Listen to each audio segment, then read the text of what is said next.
Hvad så der, Mikkel her, og i dag der skal jeg vise jer, hvordan downloader og bruger en texture pack.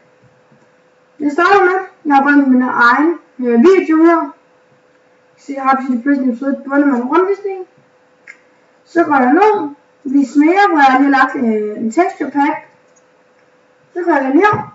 Jeg kommer ind på alt flyworden, det giver nogle reklamer. Jeg plejer normalt ikke at trykke på dem. Det mindre jeg må dummer mig til at trykke på noget, jeg virkelig ikke vil. Fedt fis alligevel. Kommer her, så går jeg op i højre hjørne, skib alt her. Så kommer det her frem hos mig, og jeg plejer at ignorere det, for det skal nok komme væk af sig selv. Og det er sådan her, for du skal ikke downloade det samme, det plejer den ikke at gøre. Ja, skal det optages. Jeg får lige det her væk, og så, ja, så se. Ja, vi er så videre igen. Jeg kom lige ind, det var fordi, at den havde oppe, der havde den oppe på den anden side, det der var reklamesiden også lige oppe, så den gør nogle gange.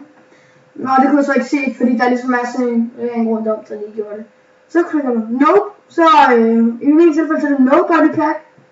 Det skal siges, jeg har intet med den at gøre, jeg har bare downloadet og lagt den ind i min video, så jeg vil ikke høre noget brok. Så kan jeg sige download, jeg har allerede downloadet den, så hvis jeg lige går herind. Jeg kan ikke lige huske, hvor den kommer, men når den kommer, så kommer den altså et sted herinde. Så når jeg får den downloadet, så går jeg op, viser mappe. Så, hvad kan man sige? Nu kan jeg ikke lige her, fordi, men i hvert fald tilbage på skrivebordet, ligger den nede i højre hjørne. Så går I herind, så jeg har den oppe ellers, så går jeg på søgefeltet. Det er meget vigtigt at skrive præcis som jeg gør. Procent app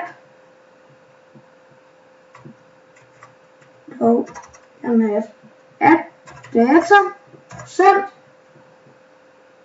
Kommer den her frem. Det er kun den, du kan bruge. Hvis du ikke er procent, så er der ikke nogen rigtig. Skal herind. Jo. Gå ind i den. Ja. Fint. Gå ind i Minecraft. Resource packs. Så jeg har en masse. Så går jeg tilbage ud i jeres skrivebord. Så tager I mappen og lægger den ind. Men problemet med den mappe er, at mappen er ikke selve resource packen.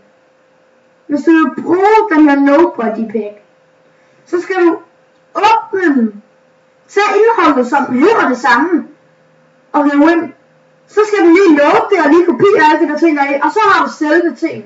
Jeg kan lige vise jer, hvordan er rigtig, hvis du klikker på den, så skal der være en assist, pack, MC, meta og pack. Så kan det se ud, så er det en rigtig resource pack. Hvis vi lige går tilbage en gang, når du ser den her som den første, jeg lagde ind, der viser den bare den der, der kan åbne og lægge ud. Så skal I lave den der ud af filen, ned i højre hjørne på skrivebordet. Så skal den lige kopiere det. Det gør den så, det er okay. Og så er det den, I lægger ind. Og så kan I altså gå ind i Minecraft og bruge den. Sådan gør jeg også med alle andre texture packs. Så det var alt for. Husk at like, subscribe, hvis I kunne lide videoen. Og så ses vi nok en anden gang. Hej hej.